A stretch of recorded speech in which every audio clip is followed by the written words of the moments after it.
Assalamualaikum warahmatullahi wabarakatuh. Berdirinya saya di sini ingin memperkenalkan diri. Nama saya Muhammad Helmi Rizal dari HKI 19D. Video ini ditujukan guna memenuhi UAS alternatif penyelesaian sengketa.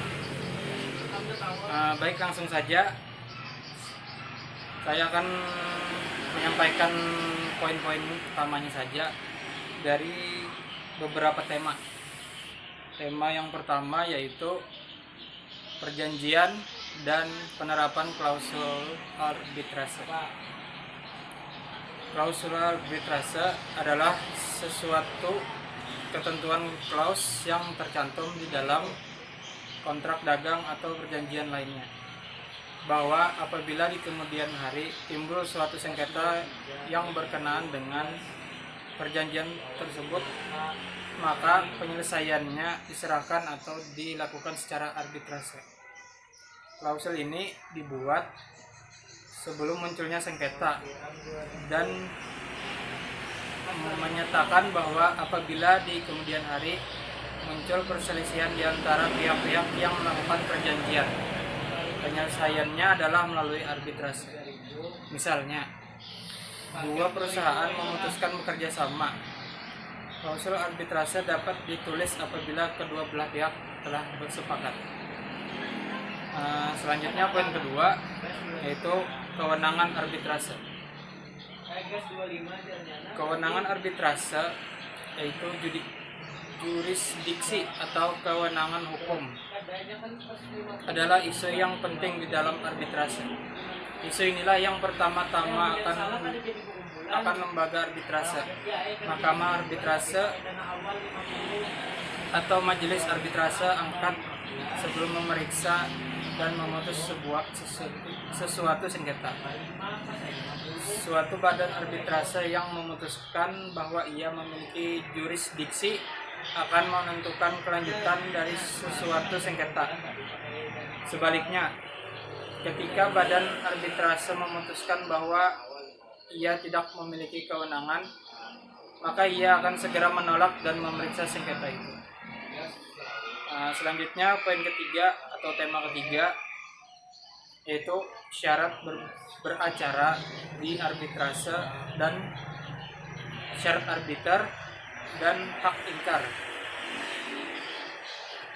Para pihak yang telah sepakat untuk menyelesaikan perkara yang sudah terjadi atau yang akan datang terjadi melalui arbitrase sudah memenuhi syarat. Saat terjadi persengketaan, pemohon berkewajiban mengirimkan sebuah pemberitahuan kepada termohon yang bersengketa bahwa syarat arbitrase sudah terpenuhi. Pemohon dapat mengirimkan pemberitahuannya melalui email, faksimile, serta media kirim lainnya. Surat pemberitahuan setidaknya harus memuat yang pertama, nama dan alamat para pihak. Yang kedua, menunjukkan kepada klausula atau perjanjian arbitrase yang berlaku. Yang ketiga, perjanjian atau masalah yang menjadi sengketa. Yang keempat, dasar tuntutan dan jumlah yang dituntut apabila ada. Yang kelima, cara penyelesaian yang dikehendaki. Dan yang terakhir, perjanjian yang diadakan oleh para pihak tentang jumlah arbiter dalam jumlah yang ganjil. Selanjutnya yaitu adapun syarat-syarat untuk menjadi seorang arbiter menurut pasal 12 Undang-Undang Nomor 30 Tahun 1999 adalah sebagai: 1. Cakap melakukan tindakan hukum. 2. Berumur paling rendah 35 tahun. 3. Mempunyai hubungan keluarga sedarah atau semenda sampai dengan derajat kedua dengan salah satu pihak yang bersengketa. Yang keempat, tidak mempunyai kepentingan finansial atau kepentingan lain atas putusan arbitrase. Yang kelima, memiliki pengalaman serta menguasai secara aktif di bidangnya paling sedikit 15 tahun dengan ketentuan bahwa hakim, jaksa, panitera, dan pejabat peradilan lainnya tidak dapat ditunjuk atau diangkat sebagai arbiter. Selanjutnya, di dalam pasal 13 Undang-Undang Nomor 30 Tahun 1999 menentukan bahwa dalam hal para pihak tidak mencapai kesepakatan mengenai pemilihan arbiter atau tidak ada ketentuan yang dibuat mengenai pengangkatan arbiter, Ketua Pengadilan Negeri dapat menunjukkan arbiter atau majelis arbiter. Arbiter memiliki hak dan kewajiban diantaranya seperti ia harus independen dan menunjukkan sikap tidak memihak, terbuka maupun tertutup.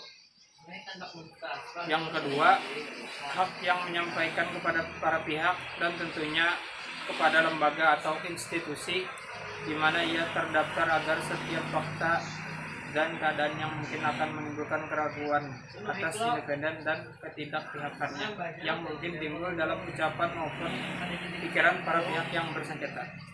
Yang ketiga, terikat untuk menerapkan tata cara secara wajar, menghargai dan menghormati prinsip perlakuan.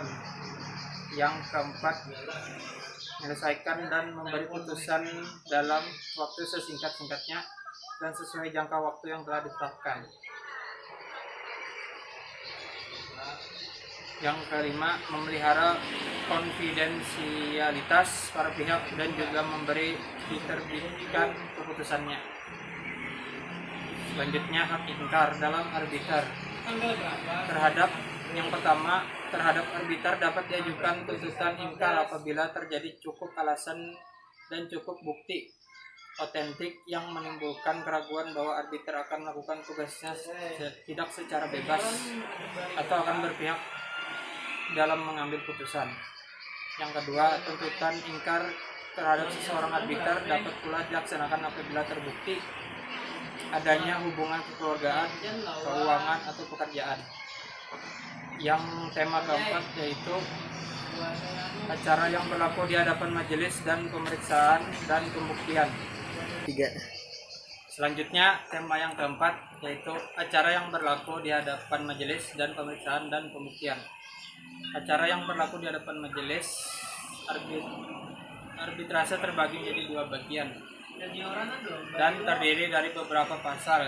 Yang pertama, acara arbiter, dan yang kedua, saksi dan saksi ahli. Tata cara pemeriksaan sengketa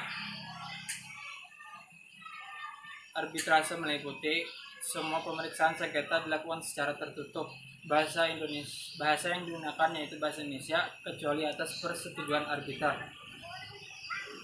Para pihak yang bersengketa mempunyai hak dalam kesempatan yang sama dalam mengungkapkan pendapatnya masing-masing.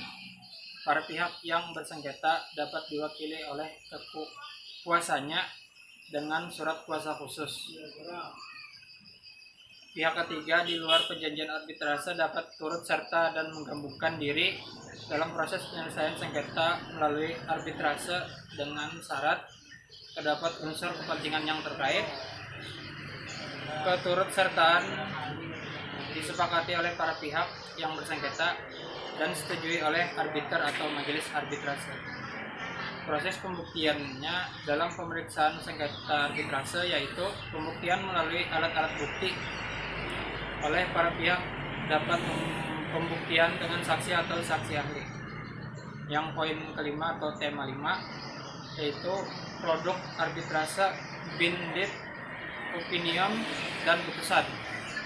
Binding opinion atau pendapat arbitrase adalah pendapat yang mengikat yang diberikan oleh suatu lembaga arbitrase yang diajukan oleh para pihak dalam suatu kontrak terhadap suatu masalah atau hubungan tertentu dari suatu perjanjian. Sedangkan dalam putusan adalah putusan akhir yang diberikan arbitrase terhadap suatu sengketa di antara para pihak. Dalam bidang opiniam memuat beberapa hal, diantaranya penafsiran ketentuan yang kurang jelas dan penambahan atau perubahan pada ketentuan yang berhubungan dengan munculnya keadaan yang baru. Berdasarkan pasal 60 Undang-Undang Arbitrase bahwa putusan arbitrase bersifat final dan mempunyai kekuatan hukum tetap dan mengikat para pihak. Selanjutnya, poin yang ke-6 atau tema ke-6, pelaksanaan putusan arbitrase dan mekanisme eksekusi.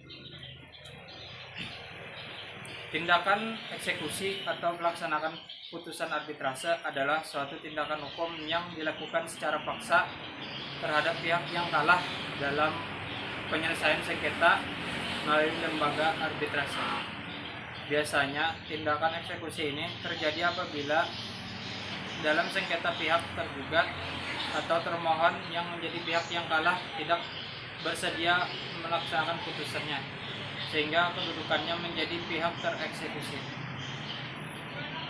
Apabila pihak penggugat atau pemohon menjadi pihak yang kalah dalam sengketa tersebut, maka tidak akan ada tindakan eksekusi karena keadaan tetap seperti sedia kala sebelum ada gugatan. Dan tema yang terakhir yaitu mekanisme pembatalan putusan arbitrase. Mekanisme pembatalan putusan arbitrase berdasarkan Undang-Undang Nomor 30 Tahun 1999 tentang arbitrase dan alternatif penyelesaian sengketa telah diatur pada bab 7 pada pasal 70 tentang sampai dengan pasal 72 mengenai pembatalan putusan arbitrase, yaitu memenuhi alasan pembatalan pasal 70 UU Nomor 30 Tahun 1999 tentang arbitrase dan alternatif penyelesaian sengketa, yaitu pertama, surat atau dokumen yang diajukan dalam pemeriksaan setelah putusan dijatuhkan diakui palsu atau dinyatakan palsu. Yang kedua, mengambil putusan setelah dokumen yang bersifat menentukan yang disembunyikan oleh pihak lawan dan ditemukan. Yang ketiga, putusan diambil atau dari hasil tipu muslihat yang dilaksanakan oleh salah satu anggota dalam pemeriksaan sengketa. Mungkin sekian dari saya, semoga membantu dan mohon maaf atas ketidaksempurnaan dalam pembuatan video ini. Saya mohon maaf. Wabillahi taufiq wal hidayah. Wassalamualaikum warahmatullahi wabarakatuh.